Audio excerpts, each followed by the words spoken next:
A las 12:15 horas, la señal ha sido reemplazada por Habla Gator 2 en misión de búsqueda y rescate en Sunnyside, Texas. Cambio. Le he respondido con el código libélula y me ha saludado el cabo Ramírez, del Cuerpo de Marines de Estados Unidos. Cuánto me alegro de oír su voz, señor. Captamos su señal pidiendo socorro el día 9 y partimos al día siguiente en dirección a las coordenadas que usted nos transmitió. Hemos avanzado con lentitud porque nos hemos encontrado con grupos muy grandes de las cosas esas y había chatarra por toda la carretera. ¿En qué posición se encuentra? Después de darle mi posición a Ramírez, he comunicado instrucciones de no moverme mientras él planeaba una ruta para venir en mi busca con un convoy de 2 vehículos. Le he pedido que me informase por radio sobre la situación en el Hotel 23. El cabo ha respondido que no sería muy buena idea informarme por radio y que habían sucedido cosas que preferiría contarme en persona. Después de un rato en el que la radio ha estado en silencio, el cabo Ramírez ha vuelto a hablarnos por la emisora. Es hora de que salde mi deuda con usted, señor. Ahora tengo que sacar de apuros a un oficial, igual que hacía antes de que el mundo se fuera a la mierda. El punto de encuentro que le recomiendo es San Felipe, que no está muy lejos de su posición. Le propongo que nos encontremos en el extremo norte de la ciudad, a la entrada del puente 1458. Allí hay un campo a 300 metros al sureste del puente. La población es pequeña y la presencia de posibles enemigos debería ser mínima. He consultado los mapas y he comunicado por radio, sin bromear, que estaba de acuerdo en que ese fuera nuestro punto de encuentro. 12 horas.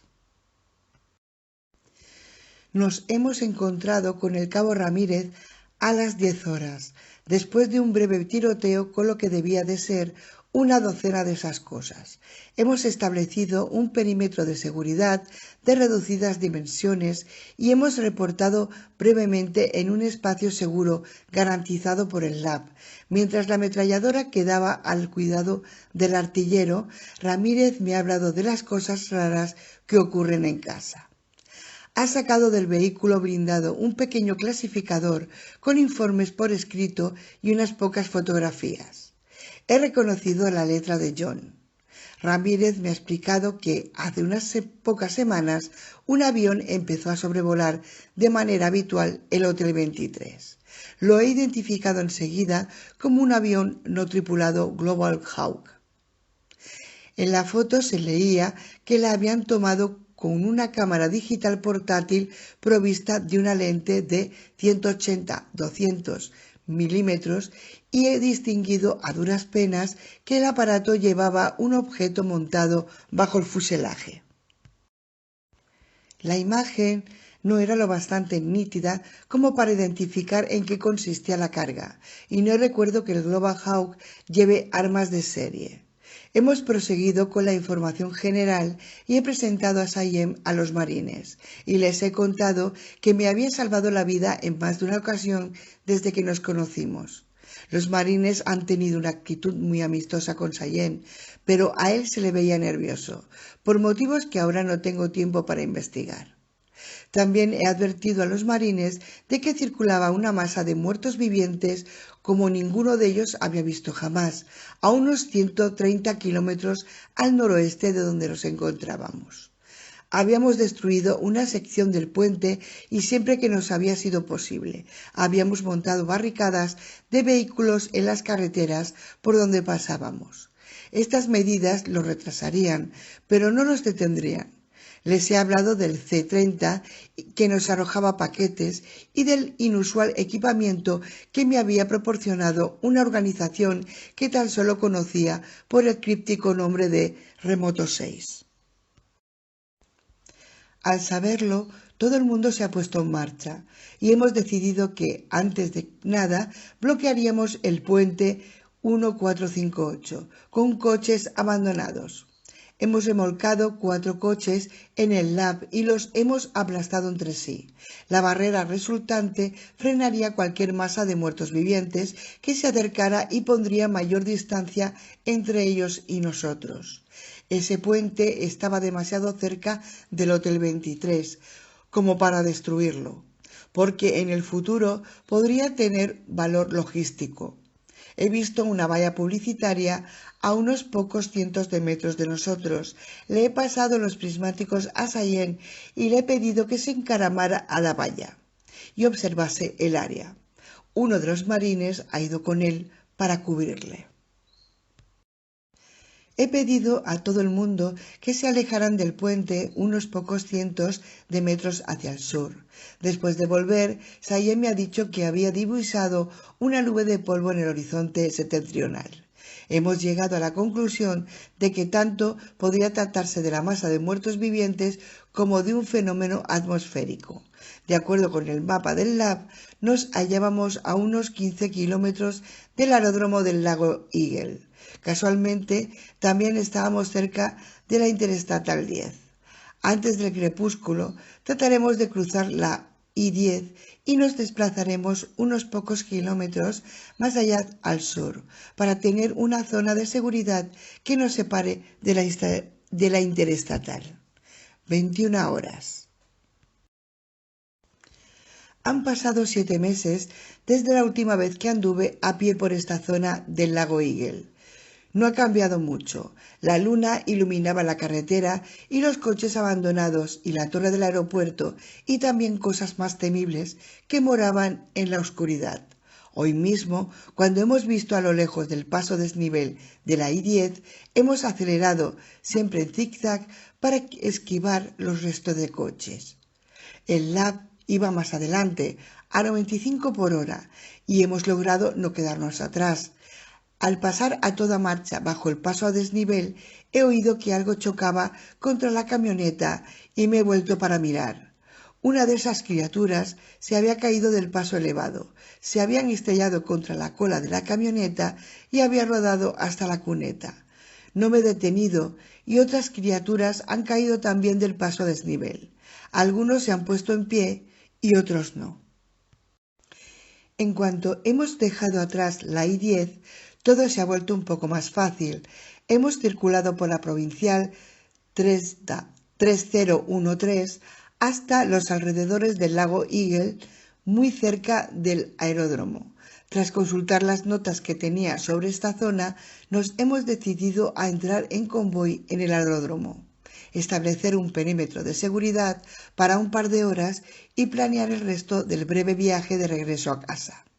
Al llegar al aeródromo, hemos hecho un reconocimiento en el hangar y he visto los manchones negros a los que había quedado reducidos los restos de las criaturas a las que maté hace varios meses. Todavía estaban en el rincón bajo la lona azul. El calor veraniego había maltratado de verdad a los cadáveres. A la luz de la linterna he visto las balas revestidas de cobre que yo mismo disparé sobre el mazacote putrefacto en el que se habían convertido. 17 de noviembre, 5 horas. Mis pautas de sueño se han alterado por culpa de las transformaciones en mi entorno. Tara duerme a mi lado. Me avergüenzo de haberla expulsado de mis pensamientos durante todo este largo periodo que ha durado este exilio provocado por un fallo mecánico. Hay veces en que, al empezar una misión y mientras ésta no llega a su término, sentimos la necesidad de desvincularnos de nuestros seres queridos para no sentir tanto dolor. Con las anotaciones de mi diario en la mano, he pasado el día entero descansando, rehidratándome e informando a John, a los marines, a Tara y a todo el que quisiera oírme. Sayen escuchaba en silencio y me atrevería a decir que su propósito era absorber la información que yo les daba. John no había estado ocioso en mi ausencia y había entrado en diversas redes de estructura militar. También me ha confirmado lo que los marines me insinuaron cuando nos encontramos en el punto de reunión.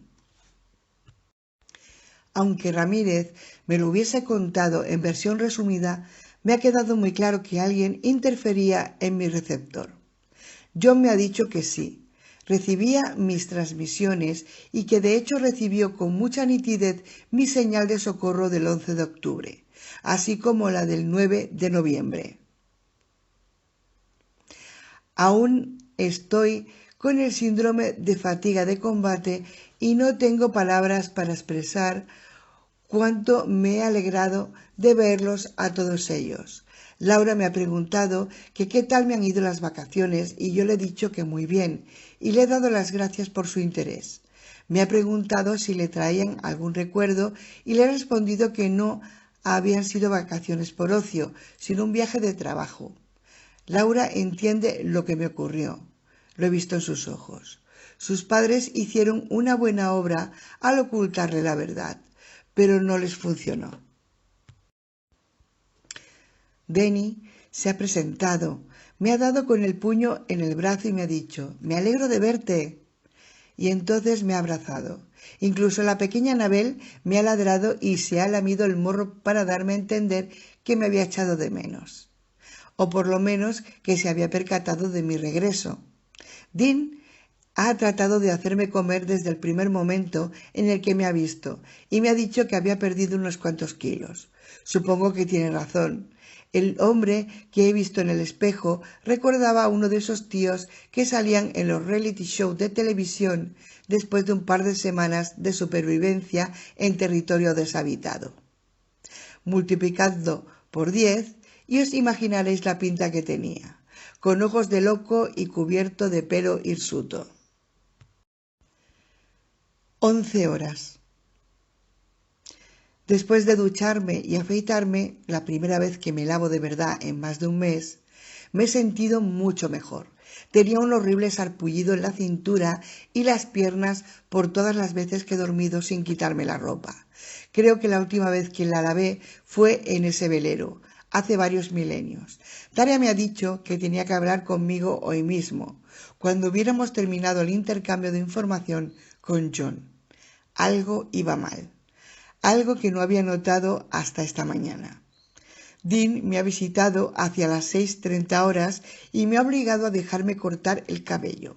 Cuando ha terminado, me he visto bastante presentable. La única prueba evidente de mis tribulaciones eran los cortes menores, cicatrices, moretones, pérdida de peso y una leve cojera, consecuencia de un severo dolor en las espinillas que me ha quedado tras el viaje. Esta mañana he estado con John, Sayen y los marines de más alto rango. He pasado una y otra vez las páginas del diario y he repasado incidentes clave que me acontecieron durante mi ausencia, con el grado de exactitud que me ha sido posible. Les he explicado dónde se había estrellado el helicóptero, así como la ruta que Sayen y yo habíamos seguido hasta el Hotel 23. Entonces nos hemos puesto a discutir la cuestión de Remoto 6. Les he enseñado todo el material que había obtenido desde que contacté con dicha organización, así como toda la documentación que lo acompañaba y que había conservado. Los materiales que les he enseñado han sido los mapas del este de Texas, donde figuraban las ubicaciones de las entregas de equipamiento y otra simbología, el M4 con sus complementos, los manuales de la Gatling automatizada, el teléfono por satélite de iridio, el líquido experimental para tratamiento de combustible y otras cosas varias. Hemos pasado la mañana entera en deliberaciones acerca de esos materiales, los documentos y las notas que tomé de todas mis comunicaciones con Remoto 6 vía teléfono satélite. Una de las ideas que se nos han ocurrido es que Remoto 6 podría ser una especie de gobierno secundario establecido previamente por si el gobierno principal dejaba de funcionar. También salió en la conversación el término quinta columna, porque a la vista de los datos podían ser pertinentes. John ha abierto el ordenador en una de las pantallas planas del centro de información confidencial compartimentada en el que nos encontrábamos. Ha abierto un sistema de archivos en red en el que había logrado colarse poco antes, el cual daba referencias de un gran número de instalaciones gubernamentales en un mapa que indicaba estatus verde. Entre las muchas instalaciones activas a las que hacía referencia, la única ubicación que he reconocido ha sido un vibrante punto verde cercano a Las Vegas, Nevada. Al cabo de una hora de reunión, cuando estaba concentrado en la conversación, he notado una mano que me tocaba el hombro por detrás. Me he levantado de un salto y me he golpeado el pecho en el intento de desenfundar la pistola, pero en ese momento no llevaba el chaleco con la funda. Era Tara. Mi mano abierta temblaba sin control y no he encontrado la manera de explicar lo que experimentaba. Mi mente aún estaba ahí fuera, en el vacío, perdida. No habría podido sostener una pistola con la mano, aunque hubiese querido. Tara ha traído café para el grupo entero. Me he disculpado y le he explicado que aún estoy muy tenso por todo el tiempo que he pasado en terreno abierto.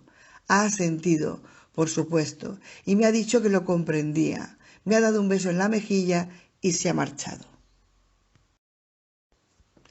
He resumido brevemente los principales puntos de la reunión y he ido tras ella. Le he dado alcance en el pasillo y entonces al instante me ha abrazado. Pensaba de verdad que no ibas a volver jamás. Yo también lo creía. Hubo momentos en los que... No me hables de eso. Disfrutemos del tiempo que tenemos ahora, del tiempo que nos ha sido concedido. Creo que tienes razón. Intentémoslo. En ese momento, John ha doblado la esquina con un comentario del tipo «Todavía queda un asunto que hablar». Y Tara se ha reído y le ha dicho a John que podía tomarme prestado, pero que tenía que devolverme de una sola pieza. John se ha reído también y le ha contestado que haría lo posible. John ha descubierto un programa en red, alojado en el sistema de imágenes que había descubierto previamente. Aunque muchos de los satélites artificiales ya no funcionen y probablemente hayan reentrado en la atmósfera, una parte de los satélites multifunción todavía están en activo.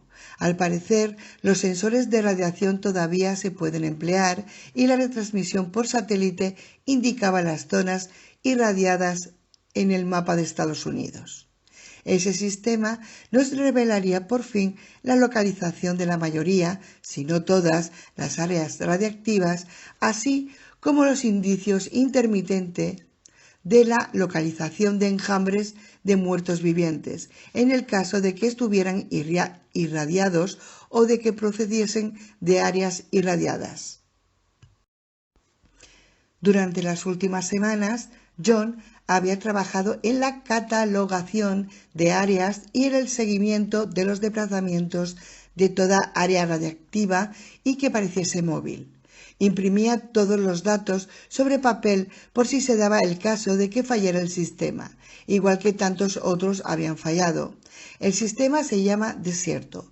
Probablemente se lo puso un cínico programador del Comando Estratégico de Estados Unidos, del Comando Norte o del Departamento de Seguridad Interior antes de que sucediera todo esto.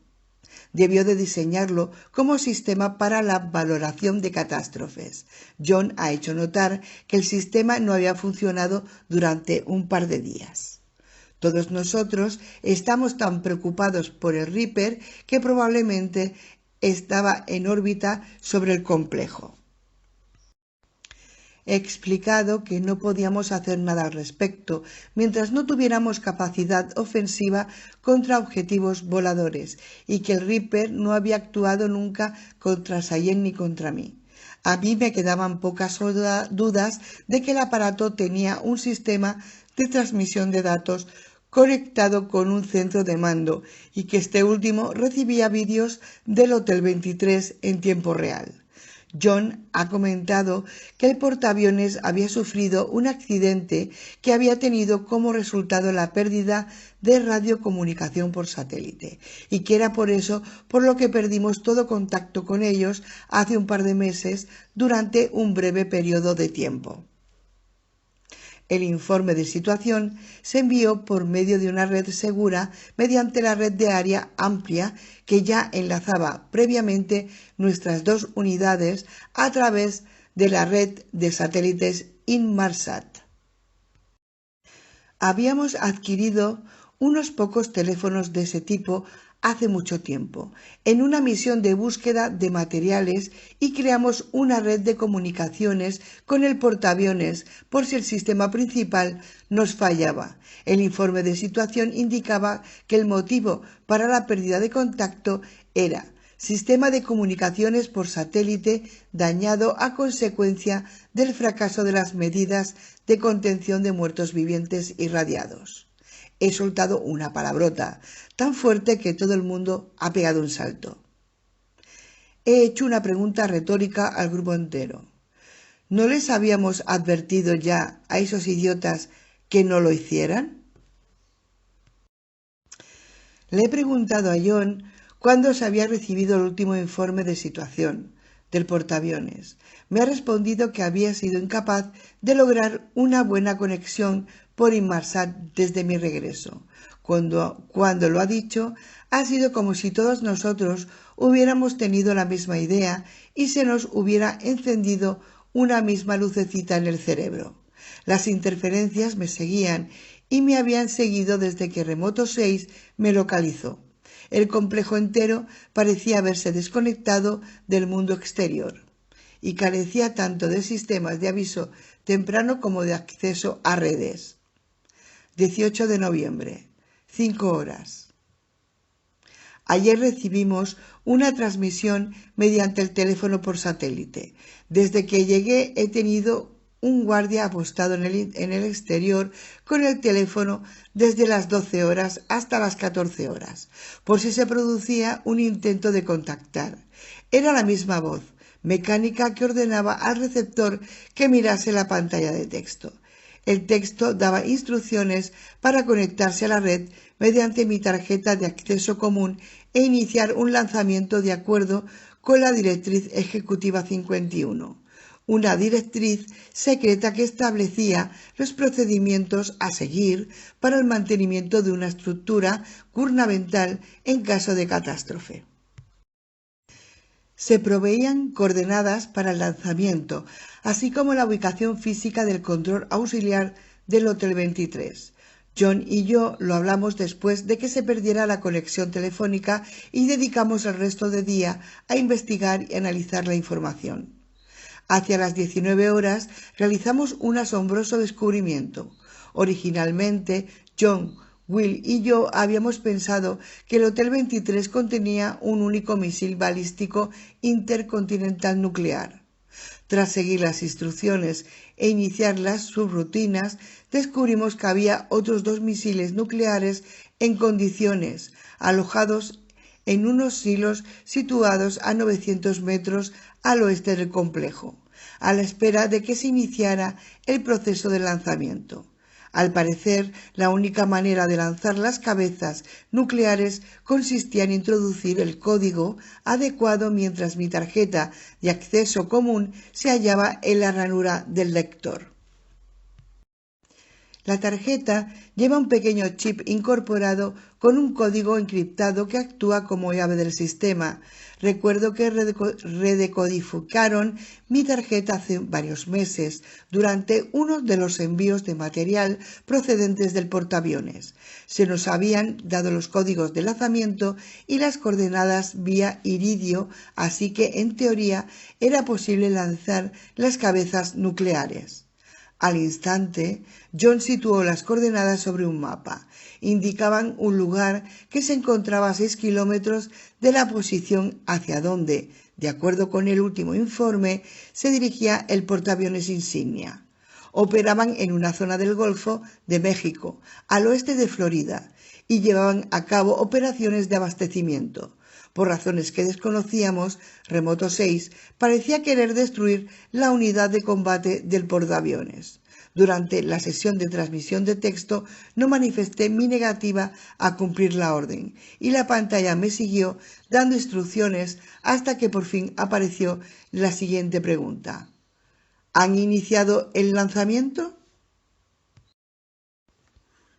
El texto apareció 4 veces hasta que finalmente corté la comunicación. Entonces fuimos en busca del control auxiliar. Los marines se nos adelantaron al encontrar la puerta del segundo centro de control. Parecía la entrada de un viejo sótano. El denso follaje y unas redes de camuflaje la ocultaban. La puerta era de acero y se necesitaría un soplete para abrirla. No vi ninguna necesidad de quedarme allí mientras los marines lo ocupaban, y les confié la tarea de comprobar que ninguno de los antiguos residentes del Hotel 23 se hallara dentro. 18 de noviembre, 19 horas. El texto se repitió ayer y se ha repetido hoy, ordenando que iniciemos la secuencia de lanzamiento. La única diferencia consistía en que las coordenadas se habían modificado por un par de decenas de kilómetros. Se seguían los movimientos de la flota del portaaviones. Le he perdido al oficial de comunicaciones que envíe un mensaje a ciegas al portaaviones por si así logramos advertirles. Repetirá el mensaje una vez por hora hasta nueva orden. La unidad que habíamos enviado al control auxiliar ha logrado abrir la puerta y ha descubierto que tan solo se trataba de una copia exacta del centro de control principal de Hotel 23, con zonas de alojamiento y todo. El único problema es que no hay ningún túnel subterráneo que comunique los dos centros de control. Sí que se nos ha informado de que el control auxiliar existe un pasadizo de salida semejante al del control principal. Aún no se sabe dónde emerge el pasadizo del control auxiliar, ni qué posición se encuentra respecto al del control principal. Se me ha informado de la existencia de unos pocos elementos de interés en el control auxiliar que me convendría ver, y también de que no albergaba ningún peligro para posibles visitantes. Jan me ha encontrado en el pasillo y me ha preguntado cómo me iba. Le he dicho que me encontraba bien y que tenía que hablarle sobre la situación de los cuidados médicos en el Hotel 23. Nos hemos sentado un rato y hemos hablado del personal militar nuevo, para mí, en el Hotel 23 con el que ella trabajaba, y he descubierto que estaban muy bien entrenados y habían participado en un montón de combates durante los últimos meses. Los médicos del ejército le habían enseñado algunas cosas y ella, a su vez, les había enseñado otras. Habían llevado a cabo con éxito algunas expediciones a hospitales aislados de la zona, tanto médicos como veterinarios, en busca de suministros. Me ha explicado una expedición en concreto que los llevó a un hospital para animales domésticos y que se encuentra a pocos kilómetros de aquí. Como era la médico residente, se había presentado voluntaria para participar en las expediciones médicas del convoy, para ayudar a identificar el material aprovechable. Jan y Will entraron en la clínica Garras Alegres pocos minutos después de que los marines la despejaran. Will había insistido en ir con ella, como habría hecho cualquier marido. Encontraron hedor de carne podrida que había puesto en máxima alerta a los miembros de la expedición. Habían entrado con los fusiles ametralladores con silenciador pegados al hombro, con las linternas a 100 lúmenes. Uno de los miembros de la expedición iba delante de Jan y de Will, y otro detrás, en formación de pinza. Así es como se hace. Entraron en las perreras y con gran horror encontraron jaulas llenas de perros que llevaban mucho tiempo muertos. A algunas personas les sienta muy mal cuando encuentran indicios de que un animal ha sufrido. A mí me pasa lo mismo. Al oír su historia se me han retorcido las entrañas, igual que a ella se le han retorcido las suyas mientras me la contaba. Sus ojos se han tensado como para mirar a espacios infinitos mientras me hablaba de las jaulas con cadáveres de perro putrefactos y los dientes rotos, y las zarpas ensangrentadas, porque los perros habían empleado sus últimas fuerzas en un vano intento de escapar a mordiscos y arañazos de las jaulas de metal. La perrera no estaba llena, tan solo al 40%. Las fichas que se encontraban en los costados de las cajas y caídas en el suelo contaban toda la misma historia. El dueño estaba de vacaciones y regresaría el día tal. Todas las fechas eran de enero. A medida que ella me los describía, creía ver a los animales muertos en sus jaulas entre eternos gimoteos de dolor que traspasaban las puertas de reja metálica. Huracán. Nos atacaron. Afuera está muy oscuro. Enviamos a ciegas un mensaje por radio al grupo de combate para advertirles de las instrucciones que nos habían dado el teléfono por satélite. No teníamos manera de saber si el portaaviones lo habría recibido. Las interferencias prosiguieron durante toda la mañana. El Hotel 23 había padecido interferencias desde mi regreso e incluso antes. La mañana que nos arrojaron el artefacto, perdimos a docenas de personas. ¿La venganza por no haber efectuado el lanzamiento? Lo más probable es que nos hubiesen atacado igualmente, aunque lo hubiéramos efectuado. ¿De qué les habría servido mantenernos con vida? Aquí no hay nada que tenga sentido. Los observadores que estaban en el exterior y que se quedaron sordos escribieron sobre una pizarra blanca lo que habían visto. Un sonido sibilante, cada vez más agudo. Fue lo único que oyeron hasta que el emisor de señales de huracán, como una jabalina, se estrelló contra el suelo y abrió en canal a uno de los civiles desde el hombro hasta la cadera. El dispositivo empezó de inmediato a emitir una mortífera señal, un sonido de una intensidad tan inimaginable que causó sordera inmediata a todos los que estaban en la superficie en el momento en el que se estrelló.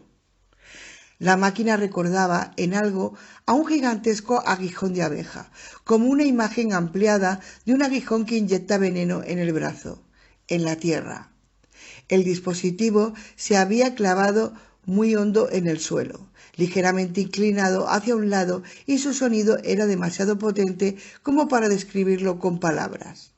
Oíamos claramente el estruendo y sentimos las vibraciones a través de las gruesas planchas de acero y hormigón, desde las entrañas del Hotel 23. John hizo que las cámaras de vigilancia disponibles girasen hacia el dispositivo, mientras que el resto de las que se hallaban en el perímetro seguían oteando el horizonte visible. Eran tan solo una cuestión de segundos, tal vez de minutos, que el sonido alcanzara los pelillos que se habían endurecido en el oído interno de los muertos vivientes que se hallaban a cientos de kilómetros, y que la atención de todos ellos se volvieran hacia nosotros.